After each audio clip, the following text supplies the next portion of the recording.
Hey, what's up? It is Dan or DMath96 here, and welcome back to our F1 Manager career mode with Stewart GP for the Canadian Grand Prix. And this is going to be post-commentated because, unfortunately, I accidentally deleted the live commentary file by mistake whilst I was clearing out my desktop. So this is going to be post-commentated. I can only apologise for that. It will be back to normal for the French Grand Prix. And yes, so we're just going to do it a bit differently today. So we're here at the Circuit Gilles Villeneuve for the Canadian Grand Prix, of course. Last time out at the Spanish Grand Prix, we did quite well. We finished in a decent third position with Rubens, Barrichello. Would have been fourth, but after David Coulthard's retirement, that gave us third position and a brilliant result. Johnny Herbert unfortunately retired from the race, but obviously, as you can see from the Drivers' Championship standings, he is still in third, which is decent for us. David Coulthard yet to score any more points after his win in Australia. Rubens Barrichello in fifth with 8 points, and then Mika Hakkinen and Michael Schumacher still leading the championship. Hakkinen winning in Spain, extending his lead to 16 points ahead of Michael Schumacher in second. And then in the Constructors' Championship, I believe we're still in third position. Ferrari and McLaren still hold on to second and first respectively. And the big move here is Williams scoring 4 points, I do believe, at the previous round. Ralf Schumacher taking fourth, and then Alex Nardi collecting sixth place. So now it's time for the news report, and I'm not going to go into much detail on this. I'm just going to tell you guys what was actually confirmed from each team. The same with the qualifying reports as well. It's not going to be as long as it is in the usual videos. So let's start off with Jordan. They confirmed Brembo brakes, they'll be retaining them next season. BAR confirmed one of their suppliers for next year. I don't know what it was, I unfortunately skipped past it, so I'm going to have to find out until next season what that actually was. Benson confirmed Jim Rice as their commercial manager to add to their already strong lineup of Neil Oatley as their chief designer, also David Coulthard as their driver number one, confirmed from last time as well.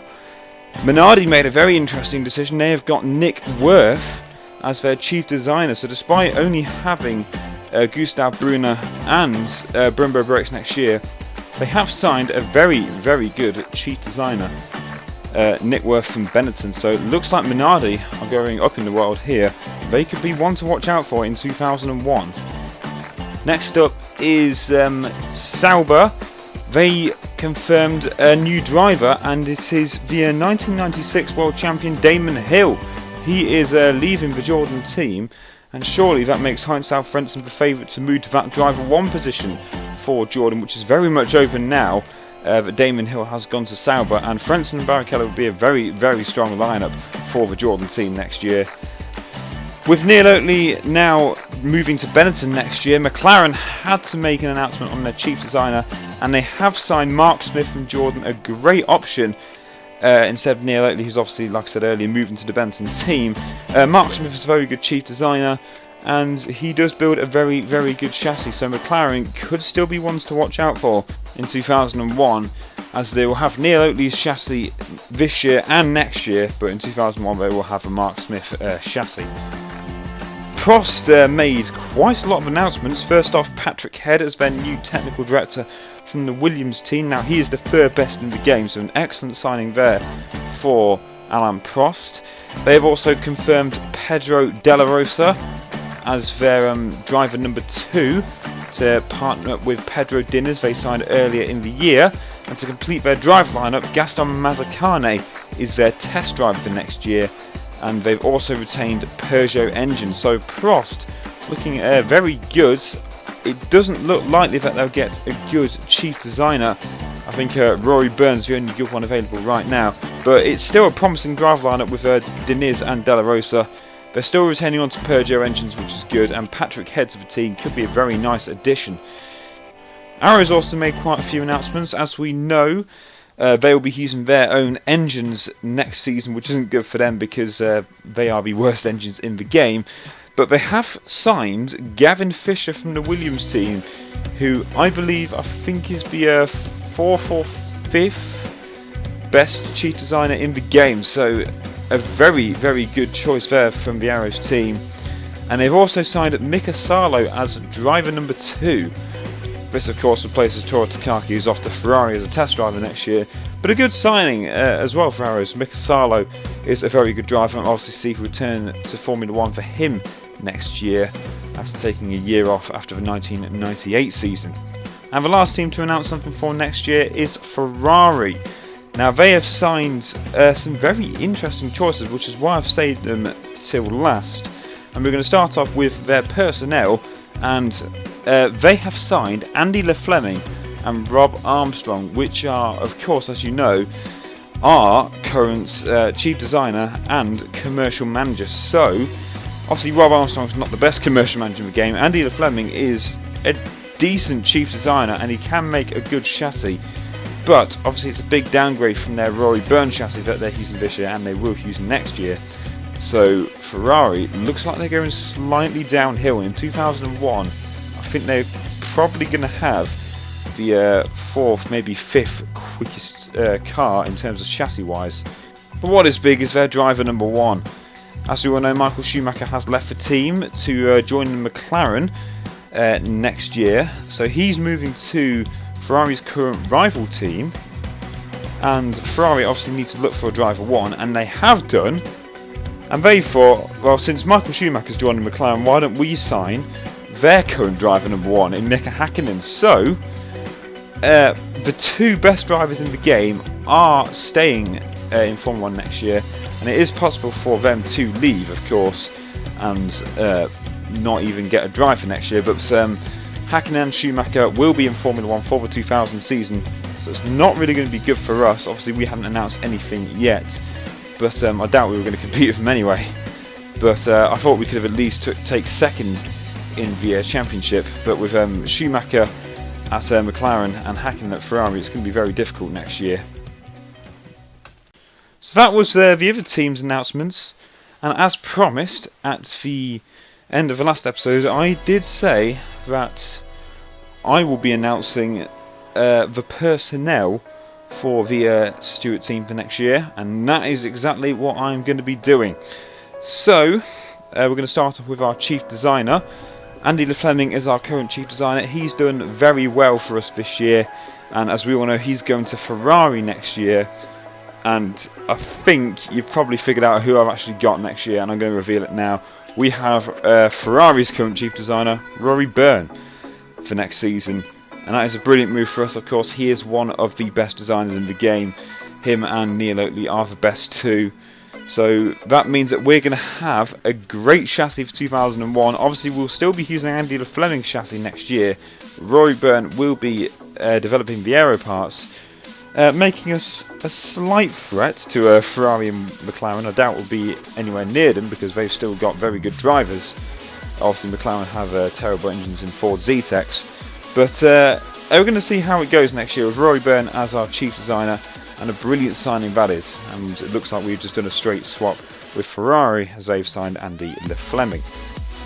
Next up is the technical director, and this is a very interesting one because I changed it last minute because the two drivers that I have signed cost quite a lot of money and I needed to save some money, and I originally actually have Mike Gascoigne as our technical director, but of course I had to change it, and Gary Anderson is our current technical director, and he's done a pretty good job for us this year, and his price isn't too bad, and that is mainly the reason why I'm keeping Gary Anderson for next year. He's done a good job for us, and he isn't the worst technical director in the game, and he costs so much less than the other ones that are available. So that's why we have gone for Gary Anderson to stay at our team for next season, and it will probably be his last as well. Lastly, the commercial manager. Now, they don't really contribute to much, they just contribute to the sponsors on the car and the merchandising as well. So my aim was just to sign someone that was good and cheap. And Rob Armstrong, he's cheap, but he's not very good. So we had to get rid of him. Of course, he's going to Ferrari. And we could have signed someone very good. But unfortunately, they've all been taken up now. As we all know, Ekrem Sami's gone to Arrows. Stefano Domenicali is also leaving as well. I think he's gone to BAR, if I can remember off the top of my head. Ian Phillips has gone to Prost, and Jim Wright, as we know, has just signed for Benetton. So the only other good option really was David Warren, and that's who we've gone for. as our commercial manager for next year. He's not a bad signing, he's pretty good, and hopefully he can get some good sponsors in the car and give us some good money. So that is our personnel for next year. We're just going to quickly recap that. Chief designer is Rory Byrne, technical director Gary Anderson once again, and our commercial manager is David Warren. So that's everything that I have to cover before we actually go down to the track, and now it's actually time to move on to the practice and qualifying results. So the practice session was a typical practice session with Mika Hakkinen and Michael Schumacher setting the fast 2 times. David Coulthard was 3rd with Eddie Irvine 4th. Johnny Herbert was 10th, and he was the only one of our cars that actually set a lap in practice due to Rubens Barrichello. I didn't send him on a lap. I think I saved his parts. I've forgotten the exact reason why, but we were 10th fastest, not where we wanted to be, behind both Williams drivers, Fisichella and Damon Hill. We really should be ahead of those guys, but hopefully in the qualifying session we'll do a lot better. And indeed we did. Rubens Barrichello came out to set a lap and qualify 6th, ahead of Johnny Herbert in 7th, ahead of the Benettons and the Williams drivers, but only behind the Jordans, McLarens and Michael Schumacher, who set pole position. His team at Eddie Irvine was down on 11th. Could we actually see a Ferrari victory this season? Can Michael Schumacher end McLaren's dominance so far? Let's find out in the race. So here we are, and it's lights out, and away we go for the start of the Canadian Grand Prix. You can see Michael Schumacher getting off to a decent start. We stay in 6th and 7th for the time being. Eddie Irvine is going to be the one to watch out for. He's working his way through the field right now, trying to get some decent points for Ferrari, starting way down in 11th place. But we're on board Rubens Barrichello. Decent qualifying session for him, and he's currently running in 6th behind the 2 Jordan drivers. Everyone getting off the grid nicely and holding the position that they started in. You can see that's I believe one of the Benettons having to go. Johnny Herbert, as Rubens Barrichello getting ever so close to the back of Damon Hill, I think that is, in the Jordan just ahead. We're moving on now to lap 8 of the Grand Prix, and Eddie Irvine did catch up as expected in that overpowered Ferrari, and we're now down in 7th and 8th. The top 6 now consisting of the Ferraris, the McLarens and the Jordans. So we've been shoved down out of the points. Hopefully we can catch up by the end of the race, but we're going to move on now to lap 41, and as you can see on the screen, we are now 9th and 10th, way outside the points, and Johnny Herbert, he's just lost a position to Giancarlo Fisichella, so it's not looking good for either of us. There was no action really between the pit stops and this lap, so that's why I've skipped way on into the race. And what was even more interesting, a few laps later, Mika Hakkinen had taken the lead off Michael Schumacher, and despite leading pretty much the entirety of the race in pole position, it doesn't look like Michael Schumacher is going to take his first victory of the season, and it's going to be another dominant drive from Mika Hakkinen and McLaren. As we move on to lap 49, David Coulthard is the first of the big drivers to retire, yet again with a barge board's failure, so this could be our luck here. We're now back in 9th and 10th, but now moving on to a couple of laps afterwards, I believe it's lap 53, we're now 8th and 9th. Eddie Irvine has retired despite an excellent charge for the field from 11th place on the grid. He has also retired, another driver from the top team that's always not been finishing every single race this year. He has finished once in Monaco, but he's now retired again. And now onto lap 56, we're now in the points. Barrichello up to 6th position thanks to both Jordans suddenly retiring of a driver error. So it's looking good for us to at least get 1 point after this very difficult race. But now Rubens Barrichello, he is under a lot of pressure here, as ahead of him is a very exciting battle for 3rd place, and there could be a slight possibility we could get a podium finish. As you can see, he's just past Alexander Wurz to take 5th position, but nothing really happened out at the front, and Mika Hakkinen goes round the final corner to secure his 5th consecutive victory and extend that lead ahead of Michael Schumacher in the Drivers' Championship. Another unstoppable performance there from McLaren. Michael Schumacher, it could have been his day. He started from pole position, but that McLaren was just too quick, and he'll come and finish in 2nd. And it will be a very close battle for 3rd, as Giancarlo Fisichella is in 3rd position, but he has the Williams right behind him. Barrichello isn't far off, but unfortunately, I can't continue, the engine has stalled. That happened. The engine went with only 3 laps to go. and another chance of points for Rubens Barrichello ruined thanks to a technical problem. However, it wasn't all bad.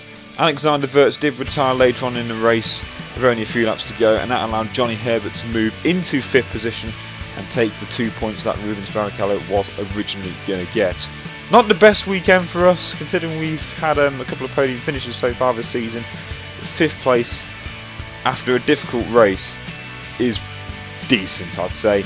Olivier Panis came home in 6th position, so picking up the final point for Prost, and it's Mika Hakkinen leading from Michael Schumacher, Giancarlo Fisichella and Ralf Schumacher.